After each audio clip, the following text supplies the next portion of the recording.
नमस्कार, जय Hind, Vande Mataram. Indian news के लिए मैं किशोर वंशी।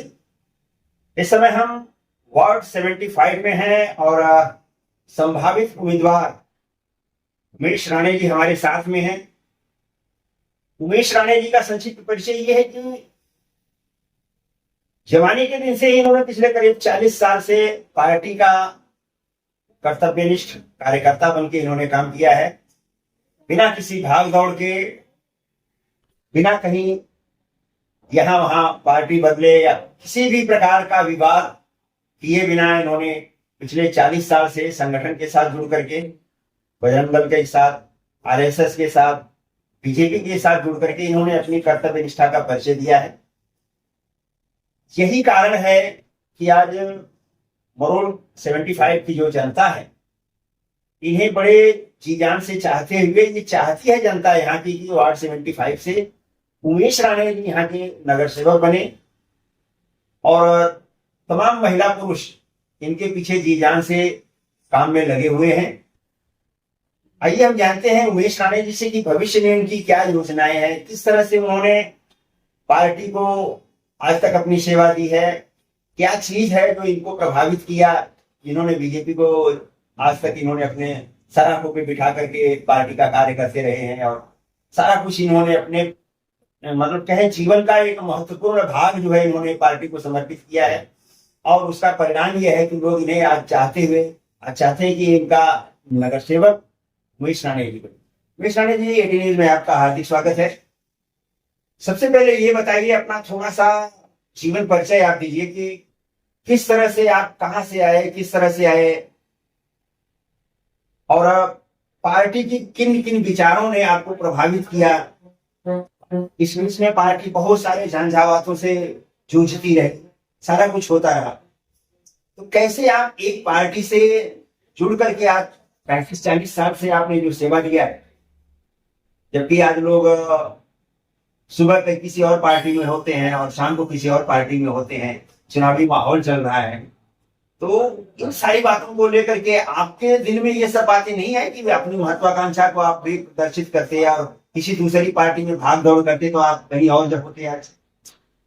सर नमस्कार। देखो, पहले तो मैं राष्ट्रीय स्वयंसेवक संघ का बचपन से संघ का स्वयंसेवक, उम्र की 8-9 साल की उम्र से मैं राष्ट्रीय स्वयंसेवक संघ की शाखा में जाता हूँ। तो बचपन से ही राष्ट्रीय स्वयंसेवक संघ के संस्कार मेरे अंदर टूट कर भरे हुए हैं। राष्ट्र प्रथम, समाज सेवा, अपने आप का निजी स्वार्थ बाजू में रखते हुए देश के लिए, समाज के लिए कार्य करना, ये मेरे ऊपर राष्ट्रीय स्वयंसेवक संघ के संस्कार है। और देश को परम वैभव को लेके जाना, ये हमारा अंतिम उद्देश्य है। तो इसी के चलते भारतीय जनता पार्टी यह राष्ट्रीय स्वयंसेवक संघ के अंतर्गत चलने वाला एक संगठन है। स्वयंसेवकों के माध्यम से शुरू किया हुआ और चलाया गया यह संगठन है। इसने 2014 से नरेंद्र मोदी जी के विचारों से, उनके कार्यों से प्रभावित होकर और पार्टी की तरफ से मुझे कहा गया कि अगर आप वार्ड 75, जो अतिशय कमजोर वार्ड था, भारतीय जनता पार्टी का काम यहाँ पर करीब ना के बराबर था, तो मुझे कहा गया कि आप यहाँ पर भारतीय जनता पार्टी का काम करो और भारतीय जनता पार्टी संगठन यहाँ पर बढ़ाओ। तो इसलिए मैंने भारतीय जनता पार्टी की जिम्मेदारी लेकर यहाँ पर पिछले 11 साल से मैं भारतीय जनता पार्टी का काम कर रहा हूँ। उसके पहले कम से कम समझ लो 29 साल मैंने संघ, विश्व हिंदू परिषद, बजरंग दल के माध्यम से देश की, समाज की सेवा करने का काम मैंने किया हुआ है। और मैं चाहता हूं कि आने वाले समय में जब मैंने देखा कि लोगों को ये जो प्रॉब्लम है, पुलिस स्टेशन है, अस्पताल है, जैसे कहते हैं ना कि पालिका का काम, मतलब वाटर, मीटर, गटर, इस समस्या मूलभूत समस्याएं लोग लेकर आते हैं।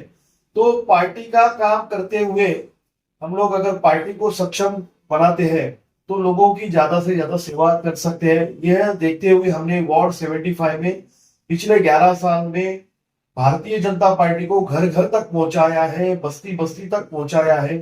जो कल तक हमारे विरोधक थे, उन्होंने भी अब ये जान लिया है कि भारतीय जनता पार्टी के साथ जुड़ने से, उमेश राणे के साथ जुड़ने से हमारे हाथों वार्ड में लोगों की सेवा हो सकती है। इसलिए ज्यादा से ज्यादा लोग, कल तक जो हमारे विरोधी पक्ष में थे या हमारे साथ नहीं थे, वो भी आज इस चुनाव में हमारे साथ जुड़ गए हैं।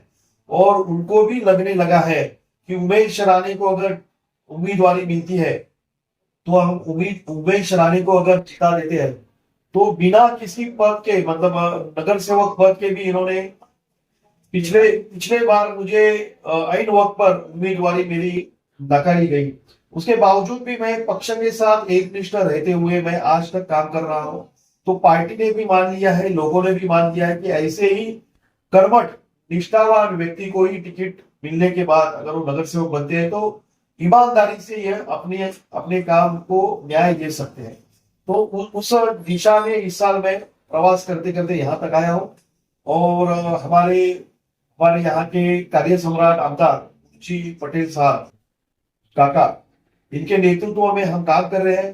मुंशी काका पटेल जी ने, जब वो एमएलए भी नहीं थे, उसके बावजूद भी हमें हमेशा समाज सेवा के काम में, पक्ष के काम में हमेशा मदद की है। अनेक कार्यों में सहकार्य किया है। उनकी बदौलत यहाँ पर अनेक सेवा कार्य और लोगों के हित के कार्य काका आमदार नहीं थे, उसके बावजूद भी उन्होंने शुरू किए। और पिछले एक साल में आमदार बनने के बाद उन्होंने कम से कम 50 से 60 बड़े बड़े काम और लोगों के मरोड़ कर लोगों के हित के लिए यहाँ पर शुरू किए हैं। कई काम पूरे हुए हैं। पानी की समस्या है, रास्ते की समस्या है, ट्रैफिक की समस्या है, कचरा है, गटर है, उसकी स्वच्छता की समस्या है। ऐसे बहुत काम उन्होंने एक साल के अंदर किए हैं। और हम मुंशी काका जी के आदर्शों पर चलते हुए हम भी आने वाले समय में वार्ड 75 की जनता की ज्यादा से ज्यादा सेवा करें, ऐसे हमने ठान लिया है और उस मार्ग पर हम चल रहे हैं। एक तरह से देखा जाए तो कई कार्यक्रमों में जहां हम कवर करने गए थे न्यूज, तो वहां पर काका का एक तरह से वरद हस्त आपके ऊपर है और उन्होंने आपको एक तरह से टिकट भी दे दिया, घोषित कर दिया है कि भाई हमारे अगले नगर सेवक 75 से ये होंगे उमेश राणे जी। तो आप कहाँ तक आश्वस्त हैं? मुंशी काका पटेल जी ये हमारे राजकीय, समझ लीजिए, वरिष्ठ गुरु ही है समझ। और उनके मार्गदर्शन में हम काम कर रहे हैं। उनके सपोर्ट की वजह से ही हम यहाँ तक पहुंचे और इतना काम कर पाए हैं।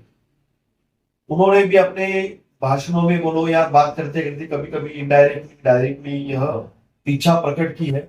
मगर पार्टी है, पार्टी के हमारे वरिष्ठ अधिकारी है, हमारे मुंबई अध्यक्ष अमित साटम जी है, आशीष शेलार जी है, कई सालों से मुझे भी जानते हैं। मैंने भी संगठन का काम करते वक्त उन्होंने मुझे देखा हुआ है। तो मेरा काम और मेरी इतने सालों की निष्ठा पार्टी तक पहुंची हुई है। और मुंशी काका पटेल जी ने भी जहां तक ये विषय पहुंचाना चाहिए पहुंचाया है।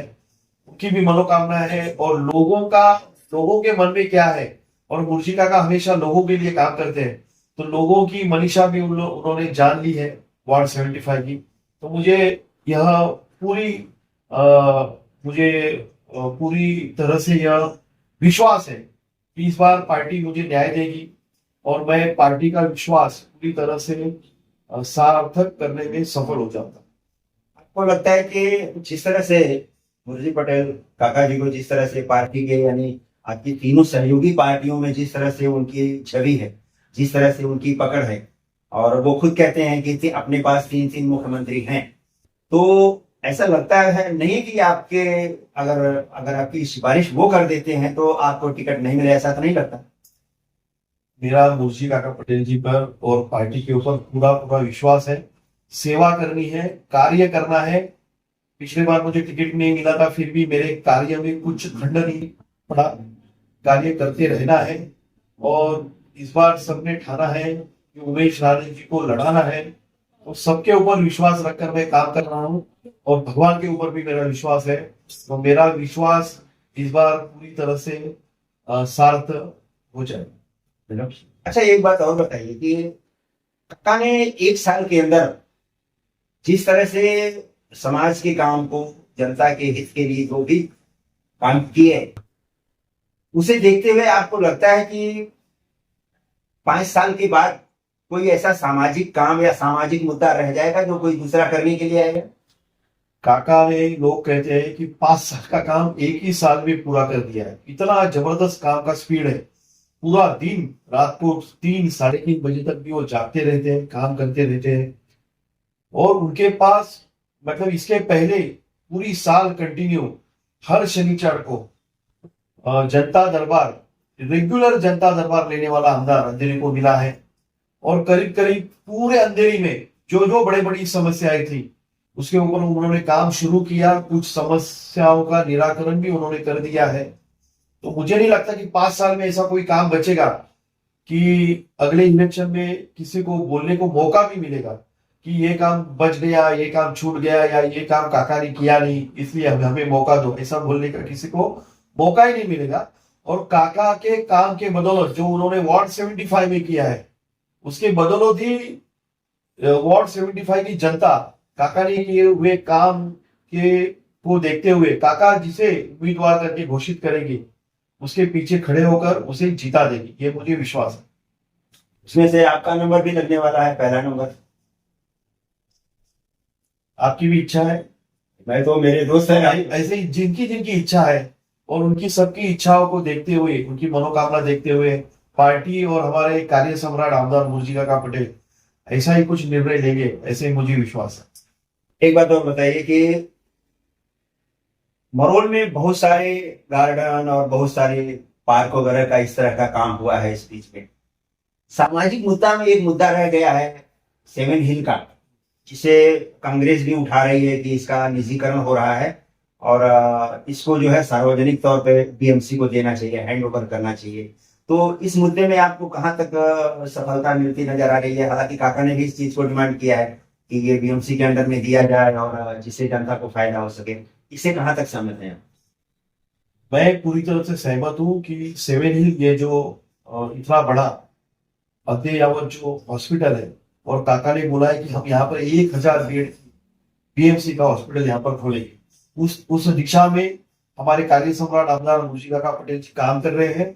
और हम जनता को ये विश्वास दे रहे हैं कि आने वाले पालिका चुनाव के बाद यहाँ का नगर सेवक और यहाँ का आमदार और यहाँ के खासदार एमपी वाइकर साहब भी है, यह सब मिलकर पूरे अंधेरी करों के लिए 1000 बेड का यह पालिका रुग्णालय बनाकर लोगों की सेवा में उसको समर्पित कर देंगे। इसके ऊपर मेरा 101% मेरा विश्वास है। आपको नहीं लगता कि मुर्जी पटेल या वाइकर जी या आशीष शेलार जी, अमित साटम जी, इन सारी चौकड़ी को मिलने से अंधेरी एक अपने आप में एक रिकॉर्ड बनाने जा रही है? जैसे कि आप बता रहे हैं कि 1000 बेड का हॉस्पिटल बनेगा और यहाँ 10 करोड़ का एक गार्डन का भी उन्होंने शिलान्यास कर दिया है, वहां पर उद्घाटन हो गया है आरे में। तो क्या अंधेरी मुंबई का एक ऐसा हब टाउन बनेगा कि हर मामले में मुंबई का अव्वल नंबर का पार्क हो, हॉस्पिटल हो, हर चीज में अव्वल नंबर पे अंधेरी रहेगी? मुर्जी काका जिस प्रकार से काम कर रहे हैं उससे यह दिखने में आ रहा है कि आने वाले 5 साल में पूरे मुंबई में अंधेरी और विशेष रूप से पूरे मुंबई के ध्यान में आ जाएगा। लोग देखने के लिए यहाँ पर आएंगे।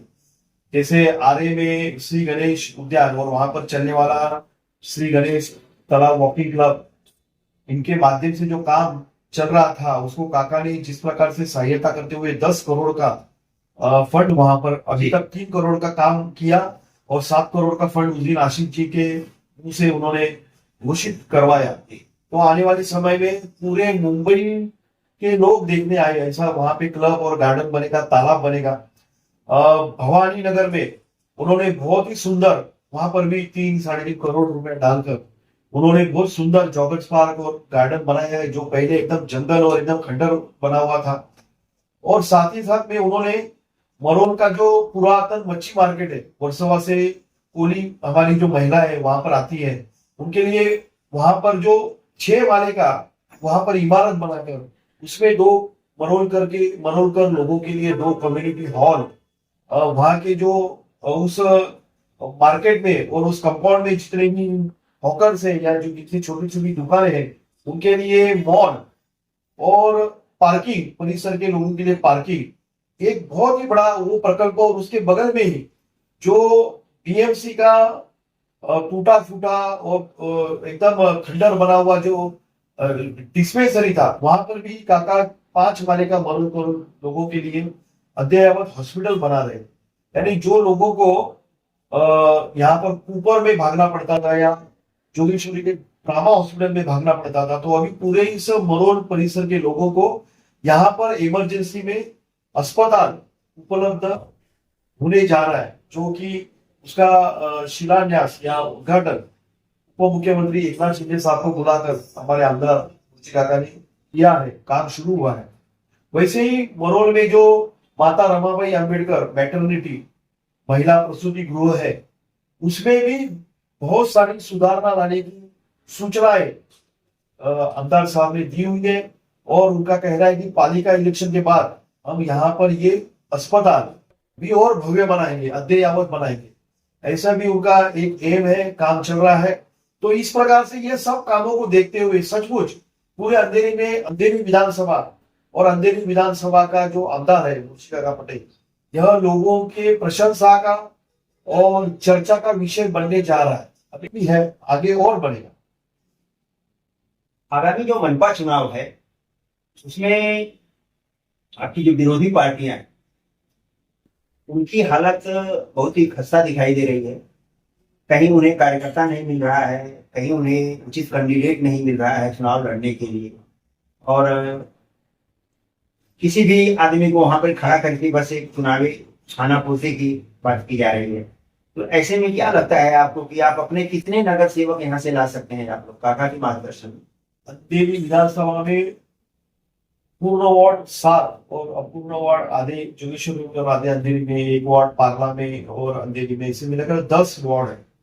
और आमदार मुंशी काका पटेल का जो काम करने का जो जबरदस्त उन्होंने काम किया हुआ है, कर रहे हैं, और उनका जो प्रभाव है उसके को देखते हुए 10 के 10 नगर सेवक चुनकर लाएंगे, ऐसे मुंशी काका ने पार्टी को बताया है। तो मुझे हमें पूरा विश्वास है कि 10 के 10 नगर सेवक मुंशी काका पटेल जी के नेतृत्व में, उनके कार्य के को देखते हुए यहाँ की जनता चुनकर देगी, और शिवसेना बीजेपी के 10 के 10 नगर सेवक यहाँ पर से चुनकर रहेंगे। कुछ पार्टी के वरिष्ठ लेवल पर जो है कुछ विवाद है सीटों के बंटवारे में, या ऐसा कुछ सुनने में आ रहा है आपके द्वारा? वो वरिष्ठ जो दोनों पक्ष के वरिष्ठ है वो मिलकर सब करेंगे, उसमें मैं कुछ बोल नहीं सकता, और इतना मेरा आकलन नहीं है क्या होने वाला है और क्या होगा, मगर दोनों पक्ष युति में लड़ेंगे। और इस बार मुंबई महानगर पालिका के ऊपर, जैसे हमारे मुंबई अध्यक्ष अमित साटम जी ने कहा, भगवा और नीला दोनों भी ध्वज लहराएंगे, पक्का पक्का है, ये होने जा रहा है 101%। अंधेरी की जनता को, खास करके आपकी मरोड़ की जनता को, आप अपनी तरफ से एक संभावित उम्मीदवार होने के नाते क्या मैसेज देना चाहेंगे, क्या आश्वासन करना चाहेंगे? हमारे कार्य सम्राट आमदार मुंशी काका पटेल जिस स्पीड में काम कर रहे हैं, जो दिन रात काम कर रहे हैं, वो हमारे लिए आदर्श है। अगर नहीं पार्टी मुझे यहाँ पर मौका देगी, यहाँ की जनता मुझे जिताएगी, तो मुंशी काका पटेल जी के कदमों के ऊपर कदम रखते हुए, उन्होंने दिखाए हुए मार्ग पर चलते हुए पूरी तरह से मरोड़कर वार्ड 75 की जनता का, जैसे हमारे आमदार काम कर रहे हैं, वैसे ही हम दिन रात काम करके सेवा करेंगे, कार्य करेंगे। कोई भी काम जो पिछले 10 साल में बचा हुआ है, नहीं हुआ है, उसको हम पूरा करेंगे, और पूरी तरह से अपने आप को वार्ड 75 के जनता की सेवा के लिए हम लोग समर्पित करेंगे। धन्यवाद। तो देखिए, ये थे उमेश सूर्यकांत राणे जी, जो वार्ड 75 से संभावित उम्मीदवार हैं। इनके कामों को, इनके चेहरे को आप भली भांति जानते हैं, पहचानते हैं। मेरी खबर अगर आपको अच्छी लगे तो मेरे चैनल को लाइक, शेयर और सब्सक्राइब जरूर करिएगा। अगले किसी एक और खबर के साथ, किसी एक चर्चित चेहरे के साथ हम आपके सामने फिर हाजिर होंगे। तब तक के लिए नमस्कार, जय हिंद, वंदे मातरम, धन्यवाद।